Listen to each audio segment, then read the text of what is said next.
हरे कृष्णा। भगवद गीता अध्याय 1 श्लोक संख्या 10। अपर्याप्तं तदस्माकं बलं भीष्माभिरक्षितं पर्याप्तं तीदयेतेषां बलं भीमाभिरक्षितं।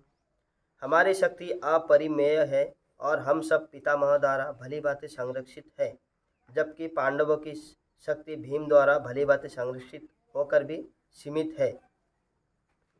यहाँ पे दुर्योधन बता रहे हमारी सेना अपरिमेय है और हमारी जो सेना भीष्म द्वारा संरक्षित है। यहाँ पे भीष्म का नाम क्यों लिया?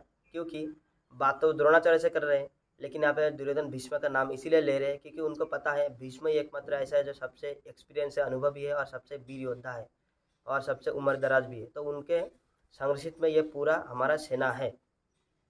और उधर दूसरे वाले टीम के उन्होंने भीम का नाम लिया है, जबकि उधर ऐसा नहीं था, क्योंकि जो जैसे कौरवों के सेना जो दुर्योधन के सेना का जो लीडर था उस समय सेनापति वो भीष्म थे, इसलिए भीष्म का नाम लेकर चलो भीष्म सेनापति उनके द्वारा पूरा टीम सजाया गया, यानी कैप्टन है। जैसे क्रिकेट का टीम होता है, कैप्टन द्वारा मैनेजिंग होता है सब कुछ, इसी तरह यहाँ पे भीष्म थे तो भीष्म का नाम लिया।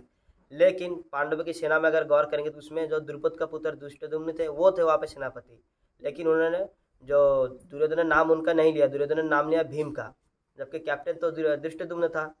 क्यों ना भीम का नाम लिया? वो इसीलिए दुर्योधन को पता था कि जब द्रौपदी का चीरहरण किया गया था, वस्त्र हरण किया गया था, उस समय भीम ने कसम खाया था कि एक दिन मैं ही तुझे मारूंगा अपने हाथों से। और दुर्योधन ये भी जानता था कि अगर दुर्योधन का मौत हो सकता है किसी के हाथों, वो भीम ही होगा, तो भीम ही उसको मार सकता है। इसीलिए उसको डर था मन में कि भीम मेरा शत्रु है। तो कभी भी हम कुछ भी करते हैं सबसे पहले जो हमारा बड़ा शत्रु आता है ना, उनका नाम हमारे दिमाग में आता है। तो दुर्योधन के दिमाग में भीम का नाम आ रहा था क्योंकि भीम ही एकमात्र दुर्योधन को मार सकता था, इसीलिए यहाँ पे दुर्योधन डर के मारे भीम का नाम लिया। साथ ही साथ यहाँ पे दो शब्द का यूज किया गया, एक है अपर्याप्तम और एक है पर्याप्तम।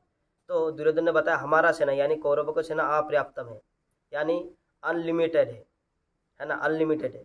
लेकिन यहाँ पे इस शब्द का एक और मतलब होता है, अनलिमिटेड मतलब बहुत सारा ज़्यादा, मतलब बहुत ज़्यादा है। तो ये नॉर्मल था भी क्योंकि जो दुर्योधन के सेना था वो 11 अक्षनी सेना थे, तो अनलिमिटेड था। लेकिन अपर्याप्त का एक और मतलब होता है इनसफिशिएंट, यानी पर्याप्त नहीं है, सफिशिएंट नहीं है, यानी जो जितना सेना पांडवों को हराने के लिए चाहिए उतना सेना, सफिशिएंट सेना कौरवों के पास यानी दुर्योधन के पास नहीं था। वही दुर्योधन ने पांडवों के सेना के लिए कहा है पर्याप्तम, यानी लिमिटेड, मतलब लिमिटेड।